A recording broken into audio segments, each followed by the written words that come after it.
मैंने वैसा ही किया हुजूर, जैसा कि आपने कहा था। तुम्हारे अपने ही घर में गद्दार है प्रताप। आज जो युद्ध हुआ उसके लिए जिम्मेदार हैं मारवाड़, जिन्होंने खुद हमें यहाँ तक पहुँचने का महफूज रास्ता बता दिया। बहुत खूब, बहुत खूब। अब प्रताप अपने लोगों की मौत का बदला मारवाड़ से लेता है।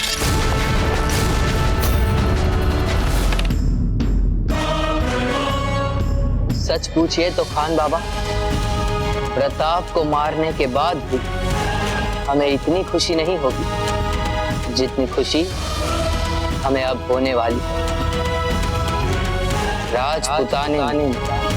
राजपूतों का खून राजपूत ही बहा। इससे ज्यादा खुशी की बात हमारे लिए और क्या हो सकती है खान बाबा। प्रताप को तो हम आहिस्ता आहिस्ता मारना चाहते थे। अगर हमने उसे एक ही बार में मार दिया तो फिर खेल का मजा ही चला जाएगा खान बाबा। हम आपकी इस बात से पूरी तरह इत्तेफाक रखते हैं शहंशाह। आपकी इस दोहरी चाल से पूरे राजपुताने में एक दूसरे के खिलाफ तलवार उठ जाएंगी। सुभान अल्लाह। हाँ, जब राजपुताने की दो अहम रियासतें मेवाड़ और मारवाड़ आपस में लड़ेगी तो चोट सीधे सीधे प्रताप के दिल तक पहुंचेगी। ये लीजिए, ये शह और मात। जलाल,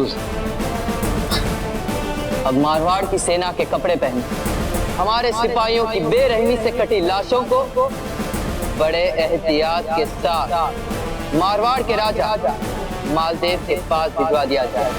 तो फिर मालदेव शर्तिया प्रताप और मेवाड़ से बदला लेने के लिए आग बबूला हो जाएगा।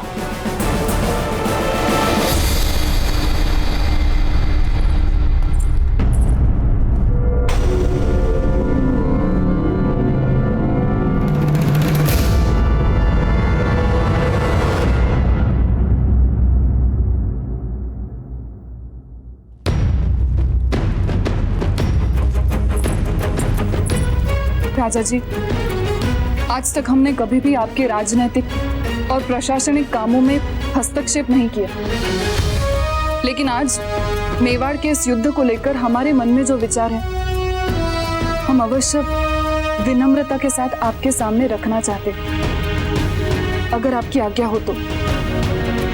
बोलिए, आप क्या कहना चाहते हैं? हमें यह लगता है कि इस युद्ध में जीत चाहे किसी की भी हो, इस युद्ध के परिणाम में होने वाली अशांति, पीड़ा, दुख आने वाले कई पीढ़ियों तक दोनों राज्यों के संबंधों में कड़वाहट घोलता रहेगा।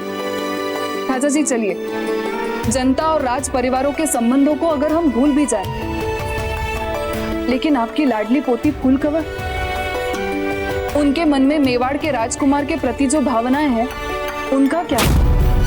राजा जी, हमें नहीं लगता इस युद्ध के बाद फूलकवर कभी भी पहले की भांति खुश रह पाएंगे। इसलिए हमारा यही कहना है कि आप एक बार फिर से इस युद्ध के बारे में सोच लीजिए। यह युद्ध करके क्या मिलेगा? क्या इस युद्ध से आपको वीरबाई मिल जाएंगी? प्रश्न वीरबाई जी का नहीं है, प्रश्न है हमारे अपमान का।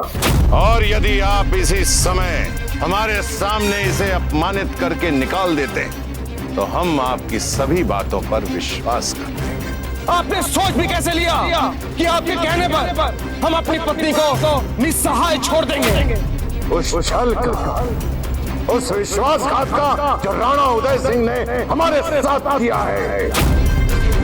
और यदि आप हमारे इस अपमान को युद्ध के लिए उचित नहीं समझते तो आपको मारवाड़ की रानी बने रहने का कोई योग्य नहीं।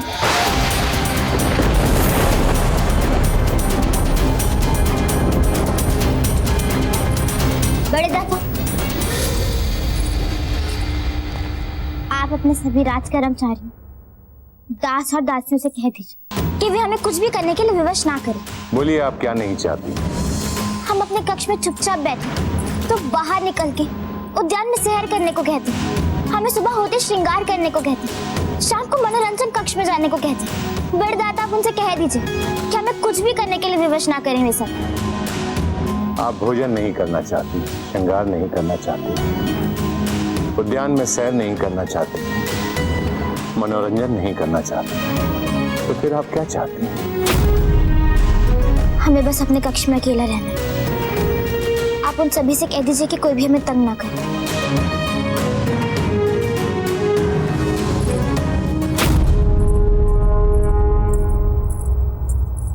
राजा जी, स्वयं अपनी आंखों से देखिए, आपकी लाडली पोती जिसे आपने इतने लाड़ प्यार दुलार से बड़ा किया है, जो आपकी आंखों का तारा है, वो 2 ही दिन में कैसे मुरझा सी गई है। कहीं ऐसा ना हो कुंवर प्रताप के लिए उनकी भावनाएं और हमारा मेवाड़ से युद्ध उन्हें हमेशा के लिए निराश ना कर दे। एक महत्वपूर्ण बात है, आपको इसी समय चलकर देखना पड़ेगा।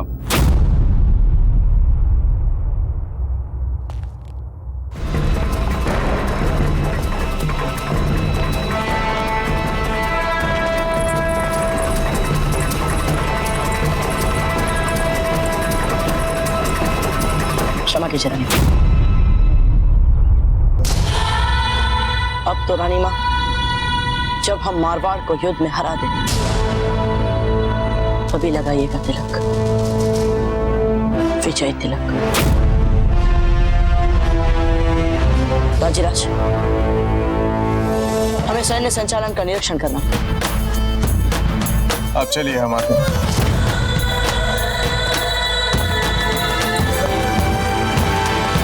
इस युद्ध में कुंवर प्रताप के कई मित्र वीर गति को प्राप्त हुए हैं।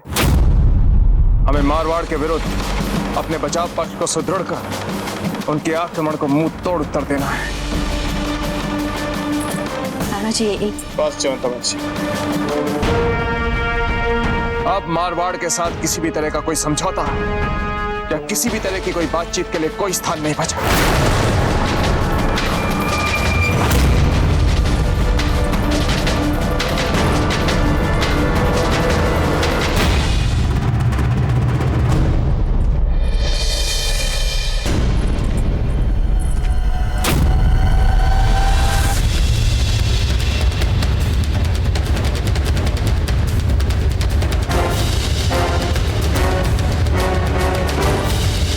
राजा मालदेव, हमारे सिपाहियों को आपके सिपाहियों की लाशें मिली और हमें लगा कि इन्हें आप तक पहुंचाना हमारा फर्ज है। राजा मालदेव, मेवाड़ ने आपके सिपाहियों के शहीद होने के बावजूद भी उनके साथ जैसी हैवानियत दिखाई है, ऐसी दरिंदगी तो हमने कभी ख्वाबों में भी नहीं सोची हो। दुश्मन तो आपका और हमारा, दोनों का एक ही है। इसके खिलाफ आपको कभी भी किसी भी किस्म की मदद दरकार हो तो जरूर बताइएगा हमें। आपकी जुबान कभी भी खाली नहीं जाएगी। जलालुद्दीन मोहम्मद अकबर। अब कोई पुनर्विचार नहीं होगा। हमारे सभी मित्र राज्यों को ये संदेशा तुरंत भिजवा दो कि अब हमें उनका मौखिक समर्थन नहीं चाहिए। अब हम चाहते हैं कि मेवाड़ से युद्ध के लिए उनकी सेनाएं मारवाड़ की सेना का साथ दें। अब ये एक ऐसा भयानक युद्ध होगा जो इससे पहले राजपुताना के इतिहास में न पहले कभी हुआ है न कभी होगा।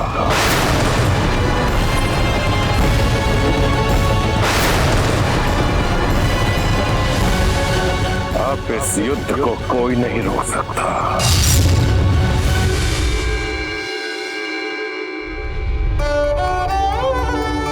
आरती और तिलक तो शगुन होता है ना। शगुन और अपशगुन की समझ होती तो आप इस महल में पैर कभी न रखते। क्या सही नहीं कहा हमने? जब से इस महल में आपने अपना पांव रखा है, इस महल का हर आनंद, हर उल्लास, हर उत्सव शोक में बदल गया है। जीवन का हर संगीत मृत्यु का अभिशाप बन गया है। जिन दो राज्यों में संबंध बनने जा रहा था, आज वही दो राज्य एक दूसरे के विरुद्ध युद्ध की तैयारियां कर रहे हैं। हमारे कुंवर प्रताप का विवाह होने वाला था, अभी अभी उन्होंने अपने सारे मित्र खो दिए और फिर से एक संकटपूर्ण संग्राम पर चल पड़े। इन सब का उत्तरदायी कौन है?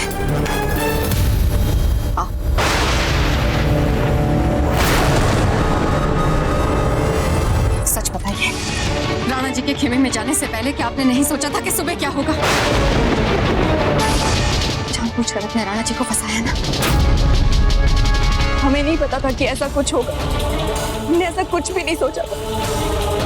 हमें क्षमा कर दीजिए। आपको क्षमा करने से मेवाड़ और मारवाड़ के बीच का युद्ध रुक जाएगा? हम भी नहीं चाहते कि ये युद्ध हो। फिर भी इस युद्ध के लिए भूमिका तो रच दिया आपने। यहाँ तक कि आपके पिताजी राज राणा जैत सिंह जी भी मारवाड़ की ओर से हमारे कुंवर प्रताप और राणा जी के विरुद्ध युद्ध की तैयारी कर रहे हैं। और आप चाहते हैं कि हम आप पर विश्वास करें? हम ये मान लें कि आपको मेवाड़ के लिए आस्था और प्रेम है। हम ये मानते हैं कि आप और आपका परिवार देशद्रोही है। बस धीरबाई जी, बहुत हो गया। वीरबाई जी, आप अपने कक्ष में जाकर विश्राम कीजिए।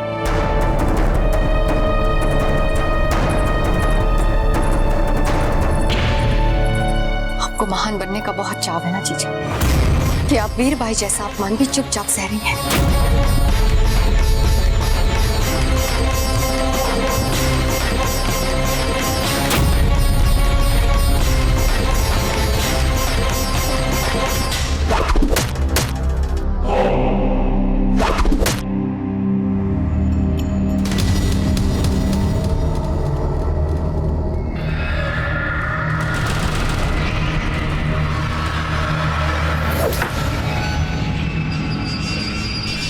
आपका तीसरा निशाना भी चूक गए। ये हो क्या गया है आपको खान बाबा? पहले तो कभी ऐसा नहीं हुआ। मसला क्या? कोई परेशानी? परेशानी ये प्रताप, अगर प्रताप ये जंग भी जीत गया तो अभी तो उसने हमारी फौज को हराया, जबकि उस वक्त हालात हमारे लिए बहुत माकूल थे, फिर भी उसने हराया। खान बाबा, पता नहीं क्यों आप मालदेव को इतना कमजोर मान रहे हैं। आखिर उन्हें यूं ही तो राजपुताने का सबसे मजबूत राजा नहीं कहा जाता।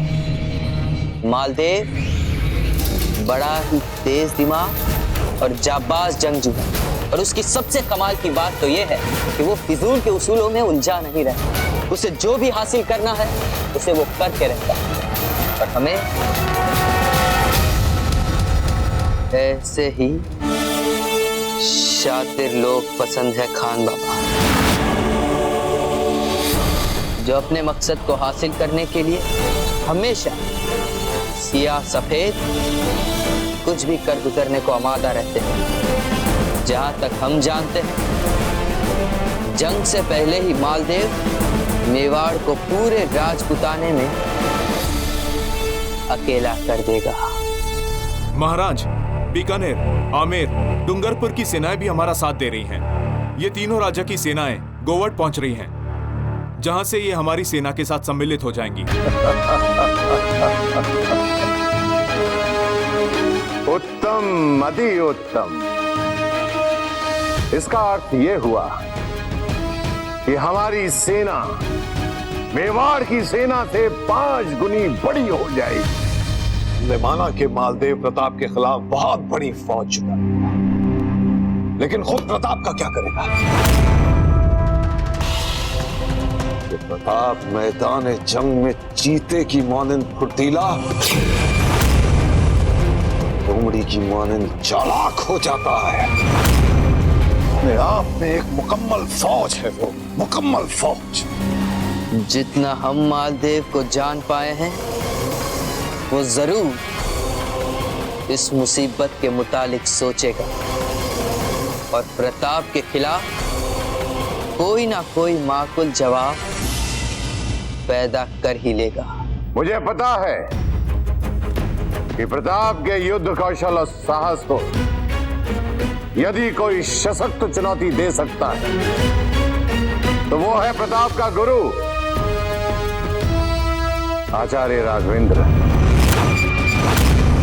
पर आचार्य राघवेंद्र ऐसा करने के लिए तैयार क्यों होंगे?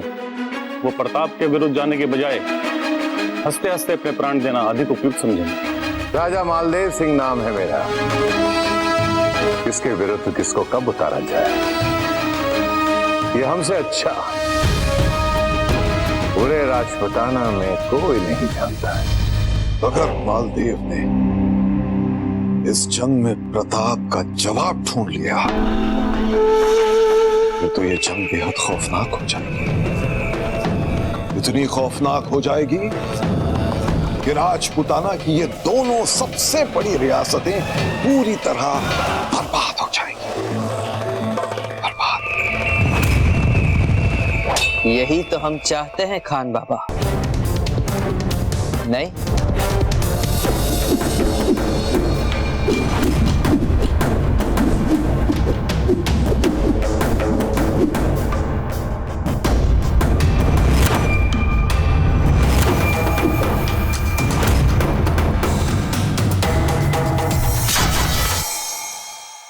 कुंवर प्रताप, हम इनके प्रदर्शन से, इनके कौशल से प्रभावित हुए, किंतु हमारी चिंता का विषय कुछ और है। कैसी चिंता दाजीराज? आप तो जानते हैं कुंवर प्रताप कि मारवाड़ के साथ राजपुताने के दूसरे सभी राज्यों की सेना, किंतु हमें केवल अपनी सेना के साथ ही उनसे युद्ध करना। आप एक व्यक्ति को भूल रहे हैं दाजीराज, जो अकेले ही कई सेनाओं के बराबर। कुंवर प्रताप, अब आचार्य राघवेंद्र की बात कर रहे हैं, किंतु उनका स्वास्थ्य अब तक पूर्ण रूप से ठीक नहीं हुआ। वे रणभूमि में हमारे साथ खड़े हो जाए, बस उनका नैतिक सहयोग ही हमारे लिए बहुत है दाजीराज। युद्ध के समय उनके उपाय, उनके सुझाव, उनकी भांति भांति की युक्तियां हमें 5 गुना अधिक शक्तिशाली बना देती है। और क्या चाहिए हमें दाजीराज? दाजीराज, हम गुरुवर के आश्रम जाकर देखते हैं उनके स्वास्थ्य में क्या प्रगति हो रही है। ठीक है कुंवर प्रताप, जाइए। जैन सिंह पधार रहे हैं। जय सिंह जी यहाँ?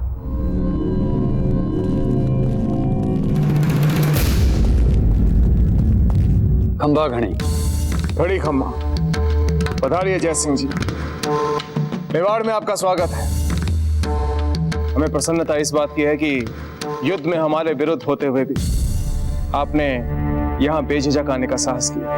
राणा जी, हमने निर्णय लिया है कि इस युद्ध में हम आपका साथ देंगे। क्या? परंतु आप ऐसा क्यों कह रहे हैं? जय सिंह जी राजा मालदेव आपके दामाद। दामाद तो आप भी हमारे बन चुके हैं। हाँ हाँ जय सिंह जी, वो तो ठीक है, लेकिन आपका राज्य मारवाड़ के पास है और राजनीतिक रूप से भी खेड़वा और मारवाड़ आपस में जुड़े हुए। ठीक कह रहे हैं राणा जी आप। यह निर्णय हमारे लिए सरल नहीं था, किंतु बात जब धर्म की हो तो अधर्म के साथ कैसे चले जाएं? ये युद्ध हमारी बेटी वीरबाई के मान सम्मान को राजा मालदेव से बचाने के लिए हो रहा है, तो इसमें हम राजा मालदेव का साथ कैसे दे सकते हैं? यदि आप चाहते तो हमारी बेटी को राजा मालदेव के दबाव में छोड़ भी सकते थे, लेकिन आपने ऐसा नहीं किया। आपने धर्म का साथ दिया तो हम आपका साथ देंगे। ये युद्ध हम आप ही की तरफ से लड़ेंगे राणा जी, हम आपके साथ हैं। जय सिंह जी, इस समय आपका हमारा साथ देना हमारे लिए बहुमूल्य है। मेवाड़ आपके इस आभार को कभी नहीं भूलेगा।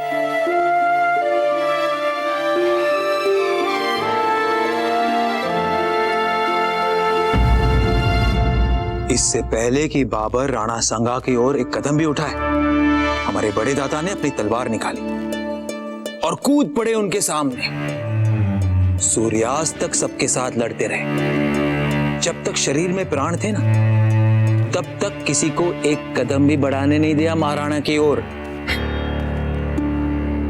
जैसे हमारे प्रपिता ने अपने कुल का नाम उज्जवल किया है ना, आप भी हमारे कुल का नाम उज्जवल करेंगे कुंवर बलवंत। दादा, कुंवर बलवंत को आपको ये कहानी भी सुनानी चाहिए कि कैसे साधारण से निजी मुटाव को आधार बना पीढ़ियों से चलती आ रही मैत्री को भी भुलाना जानते हैं। कहना क्या चाहती हैं आप? यही दादा, कुंवर बलवंत को भी पता चलना चाहिए कि उनके दादा के पास जब धर्म युद्ध का अवसर आया तो उन्होंने धर्म का साथ ना देके अधर्म को अपरोक्ष लाभ पहुंचा दिया था। आज तक आप सदा धर्म का साथ निभाते आए, इसलिए एक साधारण सी बात के लिए आपने राणा जी का साथ छोड़ दिया। साधारण सी बात? आपके अपमान को आप साधारण सी बात कह रही हैं? सारे परिवार ने आपको अपमानित करके महल के बाहर निकाला है। अच्छा हुआ जो कुंवर प्रताप के सामने न आने का निर्णय लिया है। वैसे ही काफी कठिनाइयां पैदा कर चुकी हैं। हमें लगता है कि आपको भूमिगत हो जाना चाहिए। तो उसे आप साधारण सी बात कह रही हैं? ये केवल आपका अपमान नहीं है, हमारा भी अपमान है। पर धर्म युद्ध से तो सारी राजपुताने की सुरक्षा का प्रश्न जुड़ा है दादा। इतने बड़े संदर्भ के सामने हमारा ये अपमान साधारण सी बात समझी जानी चाहिए। महत्वपूर्ण है, वर्षों से चली आ रही आपकी और राणा जी की मित्रता, और संकट में भी मित्रता नाम निभाना कहाँ तक उचित है? फूल कवर के साथ आपने मित्रता निभाई थी ना, क्या हुआ? आप अपमानित होती रही पर मित्रता निभाती रही। क्या मिला? क्या मिला आपको? अपमान ही ना? दीजिए उत्तर।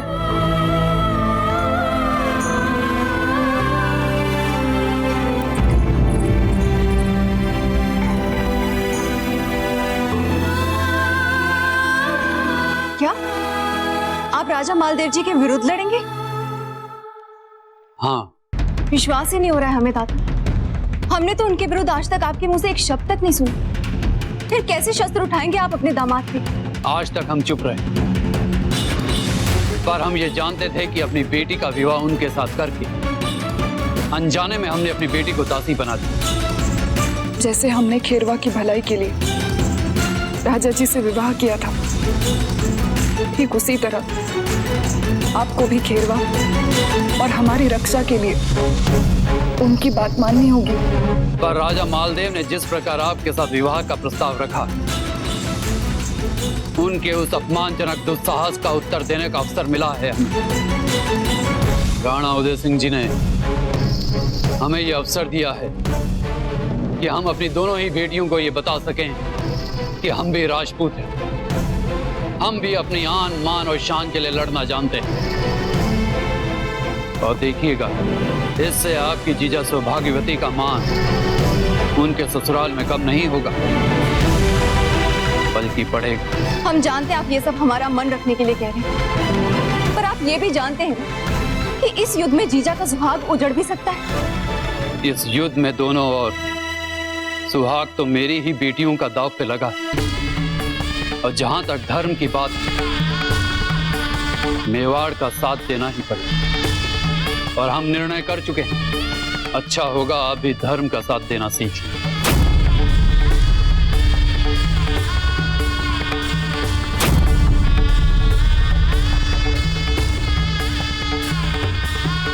जाइए, पूरे आदर और सम्मान के साथ आचार्य राघवेंद्र को हमारा संदेशा दीजिए। यदि हमारा संदेशा पढ़ने के पश्चात वो हमारे प्रस्ताव को ठुकरा दें तो इसकी सूचना हमें तुरंत दी जाए।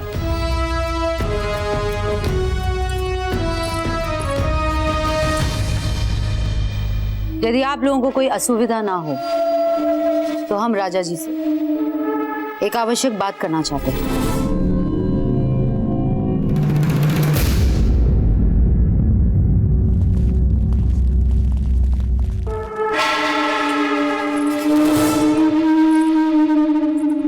आपको ये बात हमें कितनी बार समझानी पड़ेगी महारानी उमा देवी कि राजकीय मंत्रणा में किसी को भी आने की अनुमति नहीं है, आपको भी नहीं।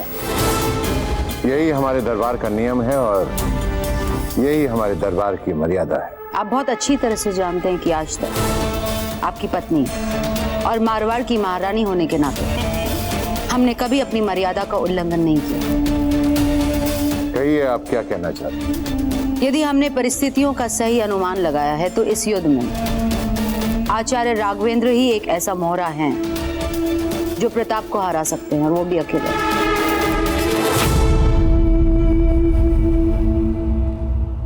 आपका अनुमान सही है, बात भी कुछ ऐसी ही है।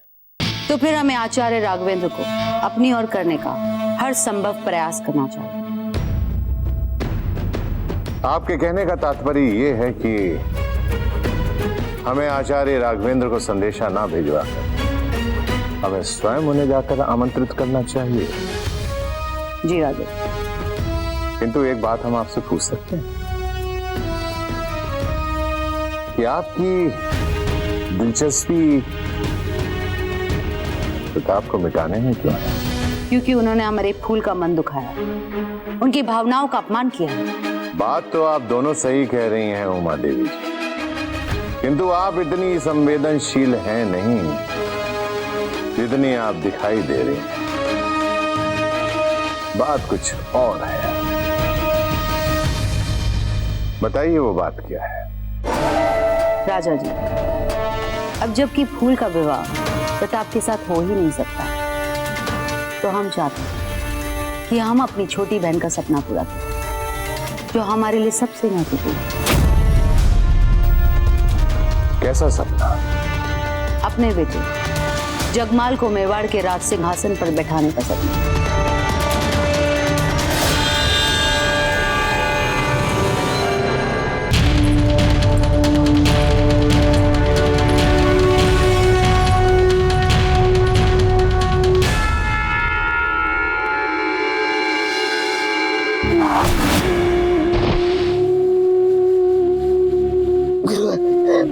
मैं आपको गुरु दक्षिणा नहीं दे पाया।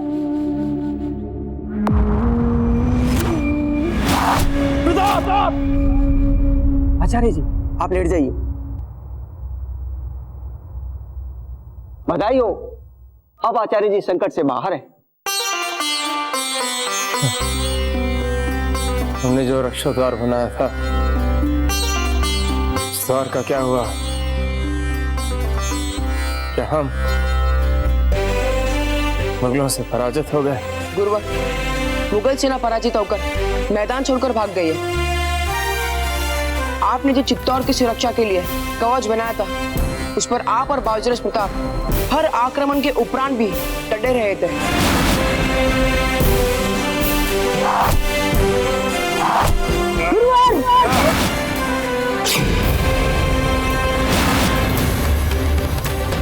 फिर राणा जी स्वयं चित्तौड़ से सेना सहित आए और बची हुई मुगल सेना के ऊपर वार करके उन्हें भगा दिया। पकड़ो उन्हें! इस युद्ध में हमारे अपने शिष्य वीर गति को प्राप्त हो। इस युद्ध में विजय होने का उत्साह भी हम प्रकट नहीं करना चाहते। ये तो फिर भी मुगल थे आचार्य, पर अब जब मेवाड़ और मारवाड़ आपस में लड़ेगा तो भगवान जाने और कितनों को खोना पड़ेगा।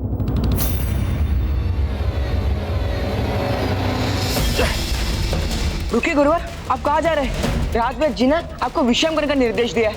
आप ऐसी अवस्था में कहाँ जा रहे हैं गुरुवर? हमारे विश्राम से अधिक इस समय को प्रताप को हमारी आवश्यकता है। मारवाड़ एक बहुत ही सामर्थ्य और शक्तिशाली राज्य है।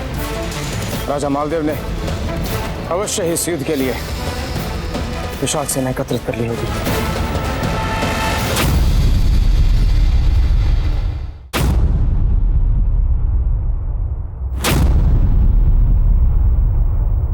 राजन, आप इस समय यहाँ?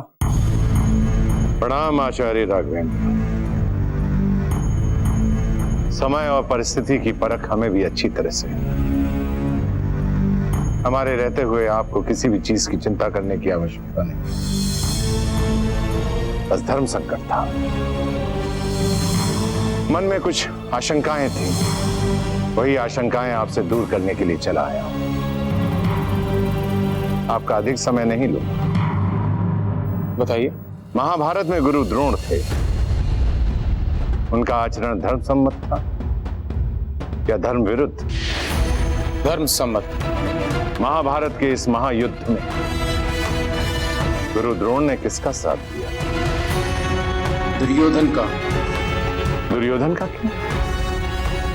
अर्जुन तो उनका प्रिय शिष्य था, तो युद्ध पांडवों के पक्ष में करना चाहिए था। गुरु द्रोण ने दुर्योधन के पक्ष में युद्ध क्यों किया? क्योंकि वे कौरव राज सिंहासन के ऋणी थे। क्यों आचार्य? जब द्रोणाचार्य के पास कुछ नहीं था, अपने पुत्र अश्वत्थामा को दूध पिलाने का सामर्थ्य भी नहीं था उन्हें, तब पितामह भीष्म ने उनके गुणों के महत्व को समझकर उन्हें अपने राजकुमारों का शिक्षक नियुक्त किया, मान सम्मान दिया, उनके आश्रम को बनवाया। यही कारण है कि कौरवों के लिए युद्ध लड़ना उन्हें अपना धर्म सम्मत करा। अब हमारे इस संदर्भ में गुरु द्रोण कौन है? हमारे पिताजी। और वो दूध के लिए रोने वाला बच्चा हम। तो किसकी ओर से ये युद्ध लड़ना आपको धर्म सम्मत लगता है? मेवाड़ के या मारवाड़ के? ये सत्य है कि हम आपकी ऋणी हैं। चुका दिया बोले या नहीं चुकाएंगे? चुकाएंगे। वही सहायता हम आपकी करने आए हैं आचार्य राघवेंद्र। ये युद्ध आप हमारे पक्ष में लड़े और वचनबद्ध होकर लड़े और सदा सदा के लिए इस ऋण से मुक्त हो जाइए। किंतु इस समय हम मेवाड़ में और कुंवर प्रताप हमारे प्रिय शिष्य। कुंवर प्रताप पधार रहे हैं।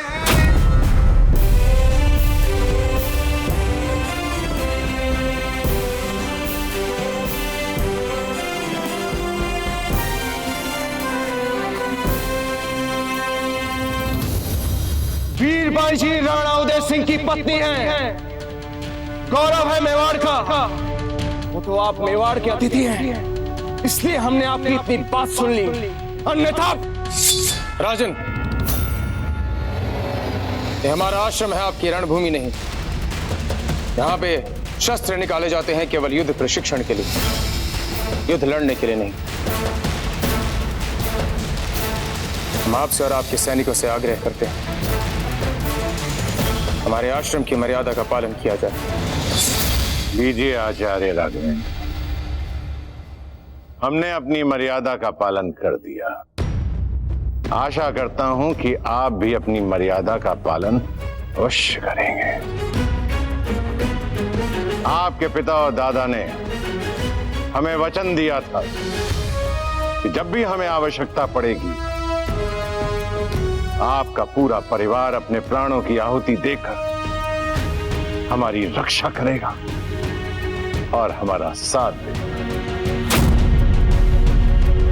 हम आज पूरे आदर और सम्मान के साथ आपसे ये निवेदन करने आए हैं, इस मेवाड़ और मारवाड़ के महायुद्ध में आप हमारी सेना का साथ देकर मारवाड़ का और हमारी सेना का सम्मान बढ़ाएं। ये नहीं हो सकता राजा मालदेव जी। हमारे गुरुवर कोई राजा नहीं जिन्हें आप अपने साथ युद्ध में सम्मिलित करने के लिए विवश कर सके, इसीलिए ये हमारी ओर से लड़ेंगे। आपके गुरु हमारे ऋणी हैं और हमारे प्रति वचनबद्ध भी हैं। ये किस ऋण की बातें कर रहे हैं आपसे गुरुवर? आपने ही तो हमें युद्ध धर्म की शिक्षा दी है। आपने ही तो हमें सिखाया है कि जहां सत्य है वहां धर्म। बोल दीजिए ना गुरुवर कि इस युद्ध में धर्म मेवाड़ के साथ, इसीलिए आप मेवाड़ की ओर से लड़ेंगे। बोलिए आचार्य राघवेंद्र, निसंकोच होकर बोलिए। आप अपनी इच्छा अनुसार भूतकाल को बुला नहीं सकते हैं और ना ही धर्म की परिभाषा बदल सकते हैं। क्यों नहीं बदल सकते? धर्म की भाषा तो सदा समय और आवश्यकता के अनुसार बदलती आई है राजा मालदेव जी। मेवाड़ में ऐसा होता है कुंवर प्रताप। मारवाड़ में क्या होता है इसका हमें आभास है। शांत हो जाए आप दोनों। हमने आपसे पहले भी कहा है कि हमारा आश्रम है, आपकी रणभूमि नहीं।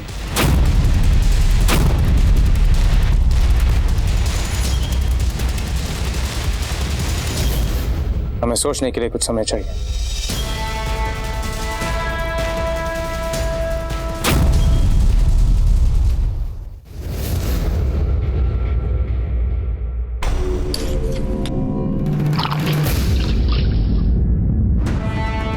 मेवाड़ और मारवाड़ के इस महायुद्ध में आप हमारी सेना का साथ देकर मारवाड़ का और हमारी सेना का सम्मान बढ़ाएं। आपके गुरु हमारे ऋणी हैं और हमारे प्रति वचनबद्ध भी।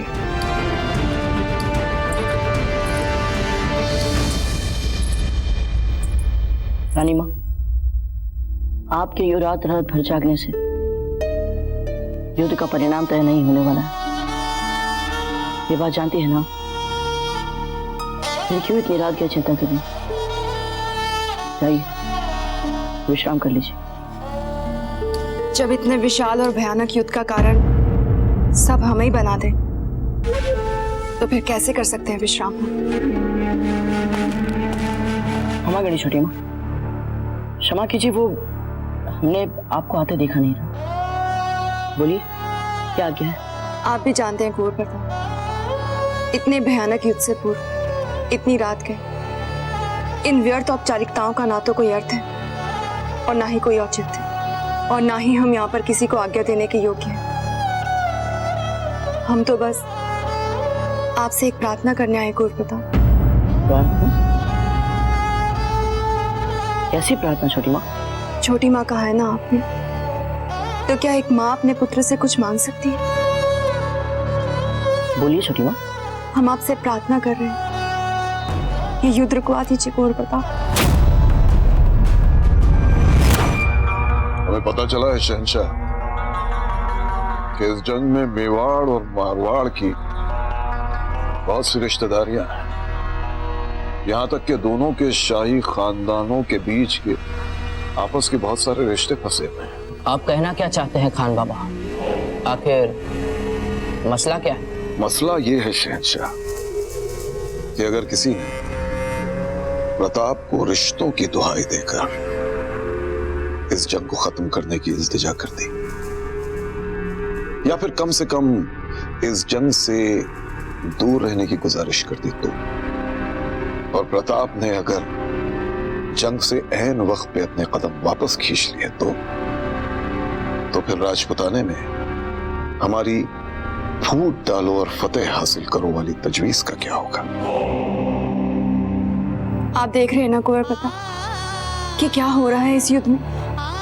अपने ही अपनों के विरुद्ध युद्ध करते हुए दिखाई दे रहे हैं। हम जानते हैं राजा मालदेव जी में कई बुराइयां हैं, क्रोधी हैं भी, अहंकारी भी हैं, पर हैं तो हमारे जीजा के पति। अब आप ही बताइए, कैसे हम जीजा के विधवा होने की कामना करें? हम आपके आगे हाथ जोड़ते हैं, रोक लीजिए ये युद्ध।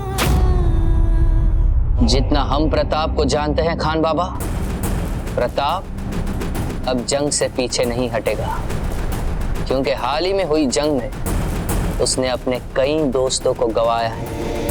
अपने सामने अपने लिए अपने दोस्तों को खून बहाते हुए देखा है। यकीन इस बात का जिम्मेदार वो राजा मालदेव को ही मान रहा होगा। और प्रताप के दिल में दोस्ती के जज्बे की कितनी कद्र है, ये बहुत अच्छी तरह से जानते हैं हम खान बाबा। क्षमा कीजिए छोटी माँ, किंतु अब बात इतनी आगे बढ़ चुकी है कि किसी के लिए भी पीछे हटना संभव नहीं। युद्ध का आरंभ तो मुगलों को मेवाड़ तक का सुलभ मार्ग देकर राजा मालदेव जी कर ही चुके हैं। मेवाड़ के वीरों का रक्त बह चुका है मेवाड़ की सुरक्षा में। हमें तो इस युद्ध को समाप्त करना है। अपने मित्रों के शवों के सामने हमने शपथ ली है कि हम उनकी मृत्यु का बदला अवश्य लेंगे। इसलिए युद्ध तो अब होकर ही रहेगा।